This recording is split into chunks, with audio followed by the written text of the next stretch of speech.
everyone. Welcome back to the show. I am so grateful to have you.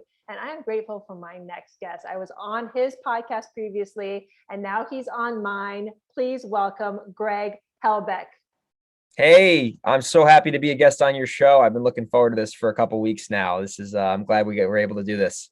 Super, super, super exciting. So Greg Helbeck, he is 26 years old. He has flipped and wholesaled over 100 houses in two of the hardest areas in the USA. He has 6 rental units and will continue to pick up more as time progresses. And we're going to dive into that.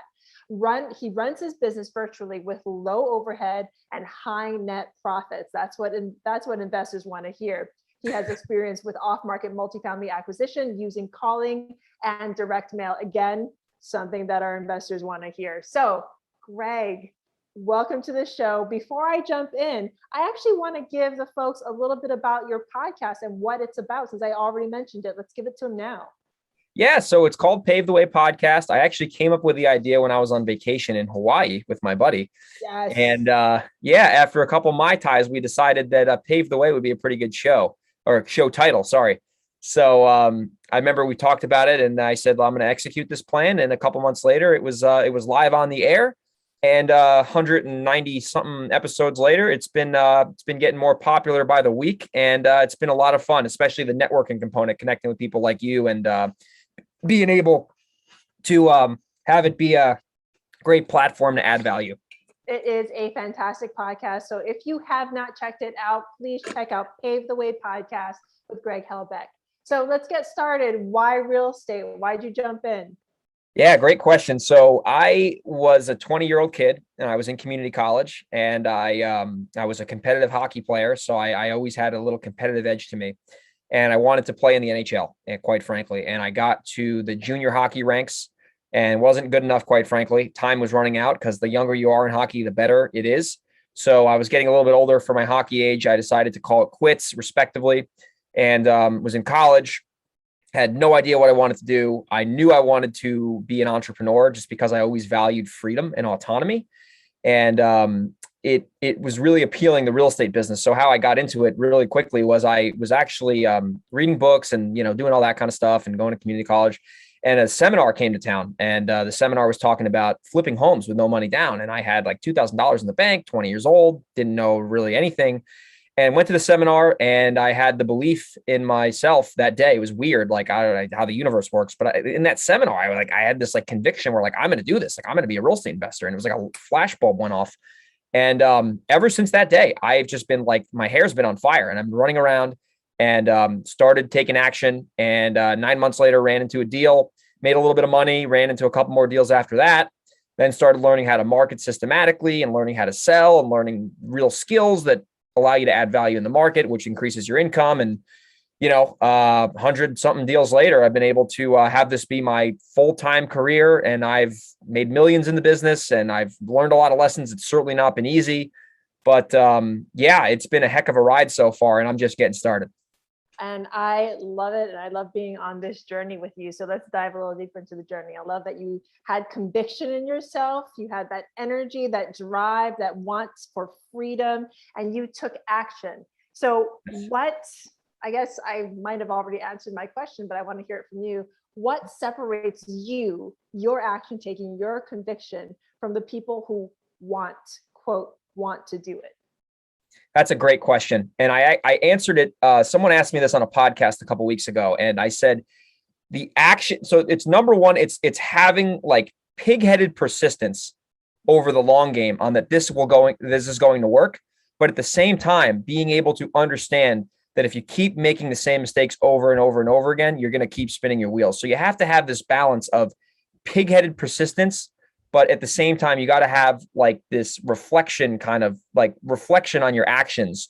So you're learning from your mistakes and you're growing consistently, because in the beginning, I was really motivated, but I was really inefficient and I was really ineffective and I was getting frustrated. And then I started really kind of deep diving like cause and effect on like why some things worked and why some things didn't work. And I was able to kind of like kind of mind map principles that have allowed me to grow the business consistently, especially on the marketing end of it and the lead gen. So I think it's great to be persistent, and you got to have that belief, because if you don't have that desire, like, this is kind of cliche, but all the gurus talk about, you have to have a why, you have to have desire. And it's so important because it is difficult, right? It's difficult. And if you don't have that fire in your belly, it's very easy to tap out, because the logical brain will give you all these reasons to justify why it's not going to work. So you have to have that desire. But at the same time, if you're not learning from your mistakes along the way, you're just going to keep just beating your head against the ground, and you're going to get frustrated. So that why is really what keeps driving you forward. So what's your why? What keeps driving you forward? What fires you up? My why, I would say it's not like family or anything like that. Like, I love my family. I'm a young kid. I'm not married. I don't have any kids of my own. But I really just want to find out my potential, and I don't want to leave anything on the table. And I want to get up every day, and I want to do my best, and I want to keep achieving the goals that are important to me. And I think that is my internal reason for, doing what I do every day. It's being able to kind of unleash my potential on a daily basis and keep going, because it allows me to see the progress. And there's a really good book I'm actually reading, and a little bit of a side note here, but it's called The Gap and the Gain. It literally just came out like last week by Dan Sullivan. It's phenomenal so far. And he talks about a lot of people, they are really unhappy because they look at the gap from where they are to where they want to be. And that gap is like impeding their happiness. But if they look at the gain, which is where they are versus where they started, it's internally motivated, because you can actually see your progress. So I try to look at everything now from this gain perspective. I'm like, hey, I might not be where I'm at, but if I compare where I am now compared to where I was even a year ago, like, myself a year ago would be really impressed with myself now. And I know that myself a year from now will be proud of where I was at this present day. Does that make sense? I'm not trying to get like woo-woo on you at all, but like, I was reading this the other day and I was like, wow, this is really important stuff, No, it is. And that's get as woo-woo as you want on this show. We are all about the woo, because that is exactly what I talk about all the time. Focusing in on those gains, focusing in on those things that are going right in your day, setting yourself up to win is a huge, huge thing. So this book, and the fun thing is that you actually read a lot of books, don't you? Yeah, You're it's an been avid helpful. reader. Yeah, reading Audible. I'm always consuming information like a sponge, and taking the stuff that I value and discarding the stuff I might not agree with, and being able to kind of look at it in the middle of the table. And yeah, reading and just consuming information like podcasts has been really, really instrumental on just those little nuggets you pull out of the content you consume. And it really adds up over the course of 5 years, 6 years.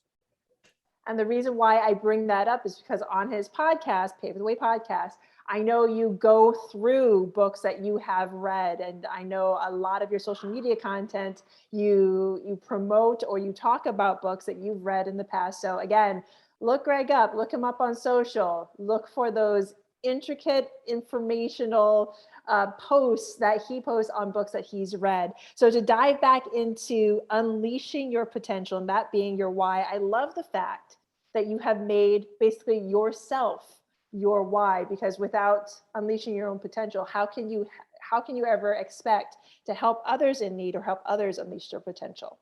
I love that you said that. And as I have a small team now in my real estate business, I realized it took me a really long time to start to recruit a team, because I had the belief in myself, but I didn't have that like rock solid confidence to where I'm so convinced on what we're doing is for the greater good.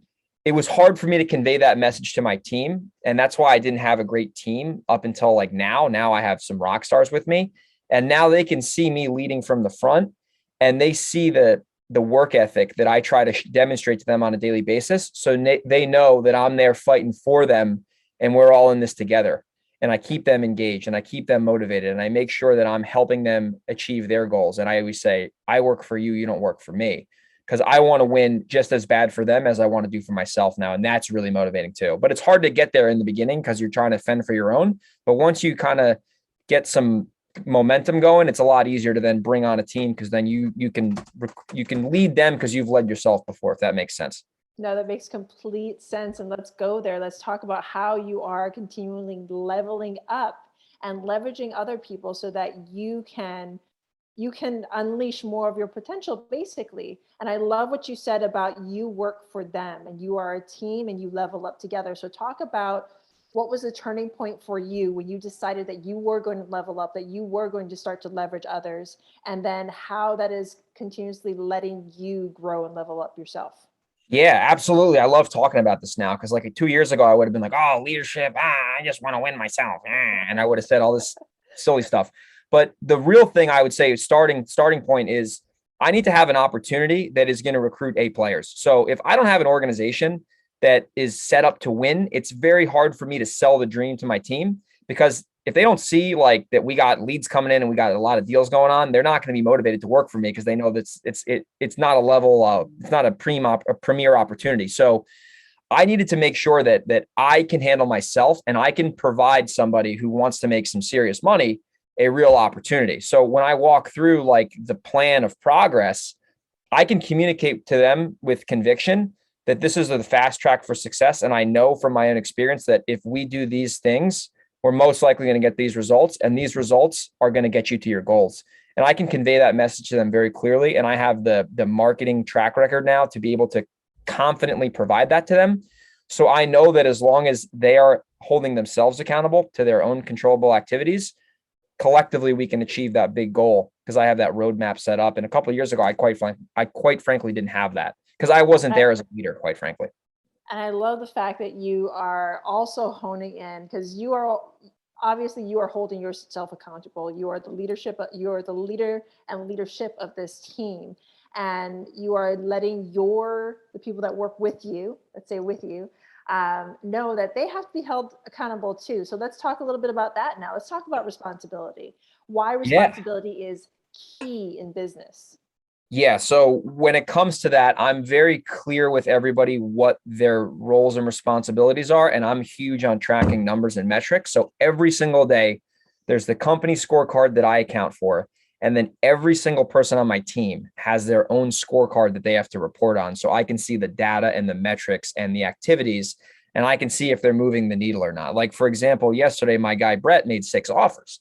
So, and I was telling him, I said, listen, dude, you made 6 offers. That's phenomenal. If you make 6 offers every day, you're going to have more money than you know what to do with, because it's literally math and logic. If you make 6 offers a day, we're going to get offers accepted. We're going to be buying more houses. We got 3 this week.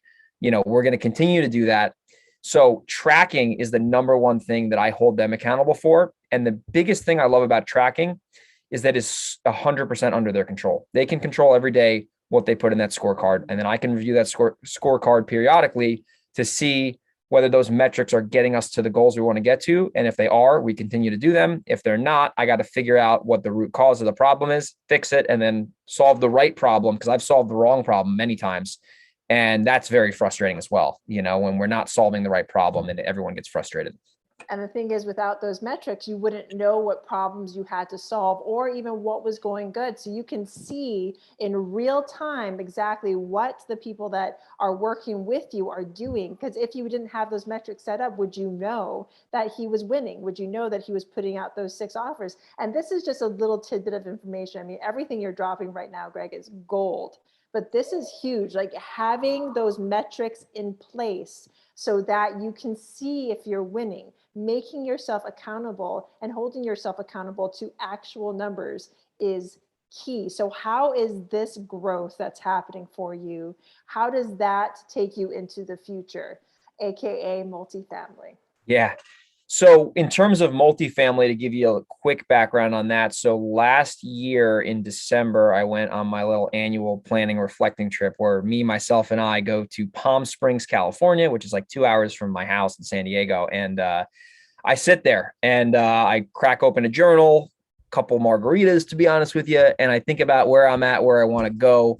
And I turn the phone off for a nice solid day. So I wrote down in my journal, I want to buy a multifamily commercial building this upcoming year. Wrote that down and I'm like, okay, I got the goal. Now I got to come up with the system to get that goal. And I took the skill set that I've developed over the years of, marketing direct to sellers on the single family side. And I literally just started pulling multifamily lists. Like, it wasn't rocket science. And I started personally executing a cold calling plan just to kind of prove the model out a little bit. and I ran into a deal. I ran into a mixed use deal, and I ended up acquiring it, and I still own it now. We're almost done turning it around, and I'll be renting it out in the next couple of days. It'll be 3/4 rented or 2/4 rented. But so I basically ran into that. So in terms of communicating that to my team, if we want to shift into bigger stuff, we got to make sure we set the goals clear. We set the reasonable expectations on when we should hit those goals. And then we got to come up with our marketing plan to get that goal achieved. And my skill set is going off market, just because I've done a lot of it in the residential side. So that's something that I can easily transfer.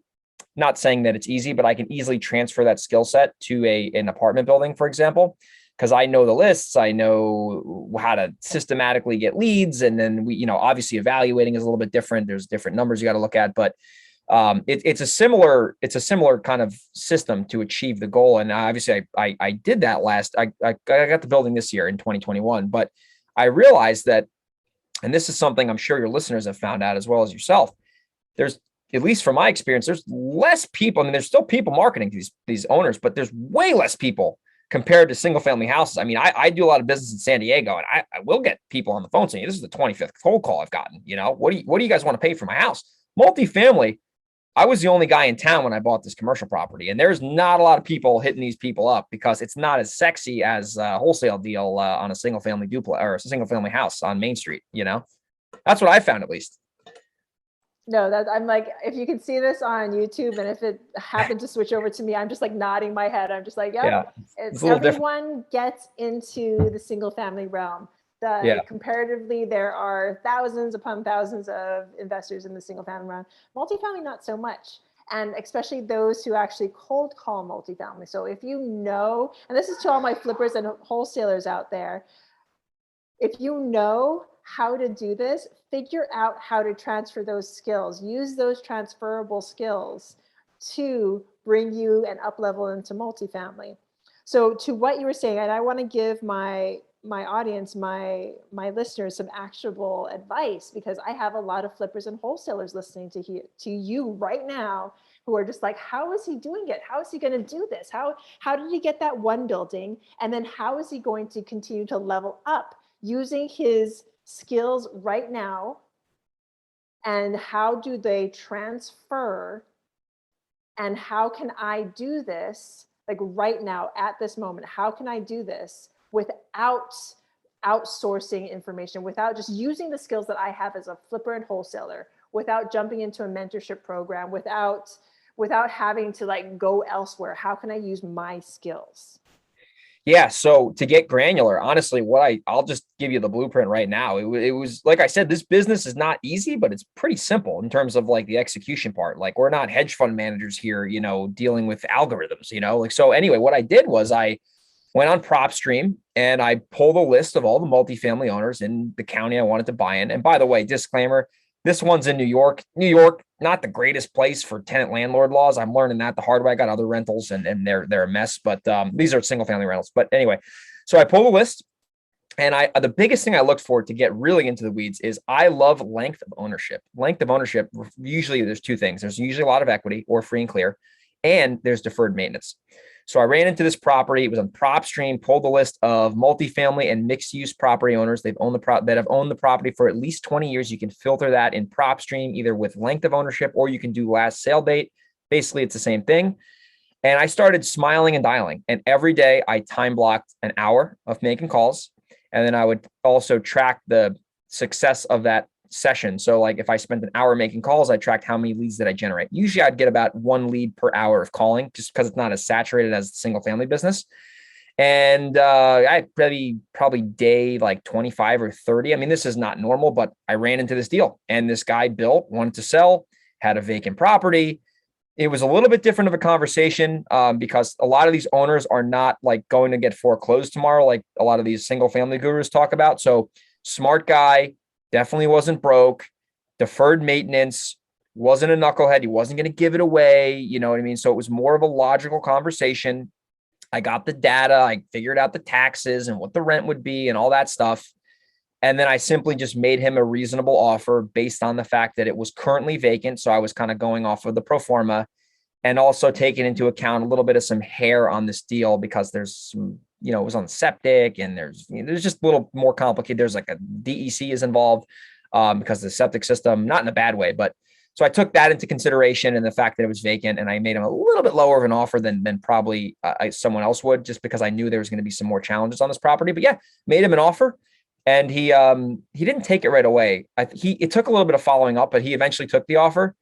And the key there is that I heard this great quote from this very successful real estate investor one time, and he said, "I never bought a property I never made an offer on." So a lot of people, they might be scared to make an offer because they think it's too low. But you're never going to know until you make the offer. And a lot of times their mind will change if you follow up with them. Can you just repeat that quote for those that in the back that did not hear what you just said? Yes, I've never bought a property I did not make an offer on.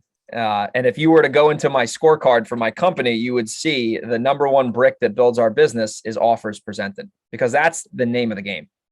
If you don't put the offer out, you will not get the building. If you do Ever. not put the offer out, you will not get the home. You have to put it out there. They have to know that you want it in order for you to get it. I've been kind of hammering that idea to as many ears as I can possibly get that to, because it's all the information, all the education, everything, all the podcasts that you can listen to. None of it means anything unless you take action.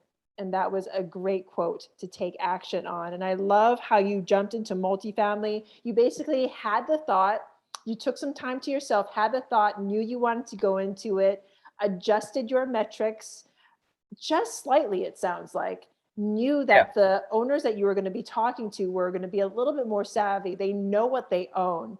They've had it for over 20 years. They know their numbers. So you don't offer on emotion anymore. You offer on the numbers, and you make sure you know your math and what things are going to cost. Absolutely. And a big thing I learned actually from multifamily book, Brian Murray, Crushing It in Commercial Real Estate. I've read the book a few times. It really helped me kind of get started. Another one I got to plug is Jim Randall, Confessions of a Real Estate Entrepreneur, one of my all-time favorites. And so Brian Murray was talking about in the book, I actually had him on my show a couple of years ago, but he was talking about making an offer based on what the property is currently producing, not what it's going to produce. So like, for example, I ran into this, I've made many offers on these properties, and a lot of these owners are like trying to sell the dream. They're like, oh, well, the rent could be X, so I'm going to base my price off of X. And I always made my offers off of what the real rent was or would be if it was not vacant. So I'm able to buy it, and then once it's fully stabilized, it's going to be worth X. I'm not going to buy a property off some guy's word. I'm going to look at the numbers and make a realistic offer on what the property is currently producing. And then if I can find a way to cut those expenses down, which I've done so far, that's just to my benefit, because I'm the one, or my team is the one, adding the value to make it more profitable. Does that make sense? Like I kind of looked at it that way when I started making offers, It makes complete sense. And and all this information is coming from books that you've read and the action that you've taken in the past. So we've talked about the past, we've talked about right now. What does the future look like for you and your business, your team? What are you looking, and what are your goals going forward? Yeah, great question. So the two businesses, so there's the smaller business I would say now is the multifamily business. So my goal with that is to get more of these good deals that I find off market secured, optimized, and put them in the portfolio. So that's like, I guess, more of a not a broader goal, but that's like the vision at this point for the apartment multifamily kind of commercial business. And then on the single family business that I'm still involved in, I want to get that puppy up to a $1 million net profit, which is what I've been humming for this year. And how close are you? This year, we're not going to hit the million net. We're probably going to come close, but it's not going to net out just based on the reality of where we're at in Q4. But that's been like my weird goal for the last like years. Like, I'm going to be a 7-figure net guy. I'm 20, just because the reason I like that goal is not because of the money, that the money's great, but like, who do I got to become? And this sounds all cliche, but who do I got to become in order to be a person who can net that type of income? You know what I mean? Like, what is that? Like, what do I got to do to get there? And that's more important than the money that I'll get from doing it. You know what I mean? And then I have that skill set and that experience, and I can take that and transfer it to the apartment business and anything else I want to do. So that's like a big milestone. I think it's tough for people to get there. And, the tougher it is, the better you're going to get in the process. I love what you said there. Who do I need to become? And the thing Yeah. is that number is great. I applaud numbers, and because it makes your goal quantifiable. You can Yes. see, okay, am I close to that goal? Maybe you have like these lofty goals of who you want to become, Yeah, but attaching who you need to become in order to get that quantifiable goal makes those goals more real. And exactly. then, and if it's not quantifiable, most people don't reach it. Exactly. Because they don't know what they're shooting for. And they're just like, I want to do more deals. I want to buy like whatever. And it's just like, it's so broad and you can't measure up against that. And then at the same time, like if I'm netting $1 million, my sales guy's netting 200 grand. And if he's netting 200 grand, his life has changed. You know what I mean? Or her life has changed, whoever it is. So it's like that type of big, ambitious number just forces you to grow, because if you want to come into contact with reality, you got to get to that level one way or the other. And by becoming that person who you need to be and want to be, you bring people up with you. Just like you said, if you're netting that amount, then the people that you're working with are netting more. And then the people that they're serving get to be served. Exactly. Yeah, it's a big, that's something I really didn't think about until like this year and a little bit last year. It's like, if we hit these numbers, like that ripple effect is serious. You know what I mean? And then you can think about other people, and it's like, so that's a big, like, motivating thing for me. And being able to have the team win big time, like just it's really important to me now. And I think I had to kind of be a one-man show for a while to kind of learn some of those lessons. So now, like, when I bring people on, like, I'm very confident. Like, I have a lot of friends who've tried to scale their businesses and they were just scaling chaos. And I'm not perfect at all, but they were hiring immaturely. Like, they were bringing somebody on with a terrible opportunity, and they were doing the employee a disservice because they couldn't get their stuff together on their own. So they brought someone into a system that couldn't be executed, and it just kind of was a mess, I had to write that down. You're just scaling chaos. If you don't know what you're doing, if you don't have the education and the drive and the action and everything set up for yourself, you are just scaling chaos. I've heard about too many businesses who have fallen flat because that is exactly what they have done. So let's talk about your multifamily business. How are you going to level that up? How are you going to take it to the next level? Are you going to stay in New York? You mentioned that New York isn't the best market for rentals, and I have to agree. So when you had told me that when we were on your podcast, I had to bite my tongue and not laugh because that's crazy. But at the same time, that also means that multifamily providers like myself are going to steer clear of New York. So that might actually give you that advantage. So what is your quantifiable goal, if I may ask, for multifamily? I would say at this point, it is one successful acquisition per quarter or per 6 months, depending on where we're at. So like right now, I'm getting this one turned around. And for me to put another one in the pipe right now would be a little nutty. So one of these deals at a time, because when you get these things turned around, there's a lot more meat on the bone, and it's something that can feed you and your investors for a while. So unlike the single family business where we can get 3 deals in 1 week, that's great. But this business is a little bit different. It doesn't have to be like every week. You don't need to get a new deal under contract. But, maybe you can wholesale them if you want. But I figured one successful acquisition at a time. Be patient. You don't need to try to go bonkers. And and that's for me right now. That's what I would want. That's what I want to do right now. That could obviously change, but right now it's one acquisition at a time. How do I learn from this? And then how do I get to the point where I can get one successful acquisition per quarter, at the same time having my single family business keep growing and getting optimized? Because that's like my ATM. That's like my cash machine. You know what I mean? That thing is reasonably predictable now. We have our systems developing and all that. So that will allow me, as I get less involved, I'm still involved in that business heavily now, but as I get less involved in that business over time, I can start to transition my time more into the other business as that continues to grow. So that's something I got really clear on, and I got clear on like why I want to do it and why it would be a big impact.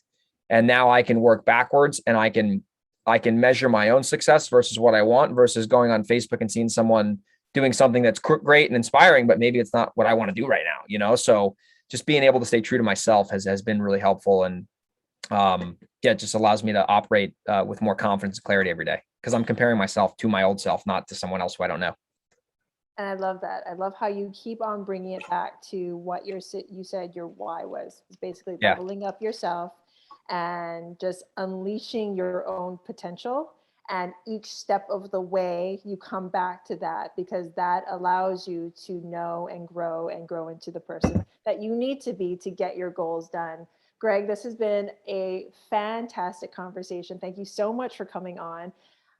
If my listeners, and I know they will, want to get a hold of you or learn more about you or learn about why New York is a great place to invest in, please, where can they find you? Yeah, I say the best way is probably my Instagram. If they message me, I will get back to them, I promise. But I sometimes will go on an Instagram diet where I won't look at my messages for 2 weeks. So I'm not ignoring them, I promise. But I will check it. I'll get back to you, I promise. It's Grego_37. Generally, I put out a decent amount of content there. I always put a book review out every Saturday, so that they can count on that. I post about deals I'm doing. I post about stuff I got going on. I'm usually traveling. So that's definitely the best way to plug in with me. And, it's a great way where I share my podcast. Like when we had the show with you, that got promoted on there. So Instagram at Grego_37. I apologize. And you can find me on there and shoot me a follow, and I'll follow you back. And they can check me out there. Fantastic. Well, you heard it from him. Go to Instagram, follow Grego_37. Grego_37. We'll put that down in the show notes. Again, Greg, one more question. If you can leave my listeners with one more tidbit, something to take them to their next step, what would it be? Yes. I would say, I'm going to say what I said earlier, because it's that important to me. Because as I say it, I almost learn it again myself. So you got to combine the pighead persistence with the reflection on your actions to make sure that you're persisting the right way. So that's huge. I mean, that is the number one thing that has helped me on my journey so far, is being able to reflect and persist at the same time to make sure that the lessons are continually producing an upward trajectory. I love it. Thank you so very much. Basically, take your drive and make sure you're following that map. And if that map needs to change, then you go ahead and change it, but you keep on driving. Greg, again, thank you so much. And for my listeners out there, thank you so much for listening. I am so grateful to you. And if you loved what you heard, and I know you did, please rate, review, and subscribe. And then go to Pave the Way podcast and rate, review, subscribe to Greg after you listen to his podcast. So thank you so very much, Greg. My pleasure. Bye, everyone.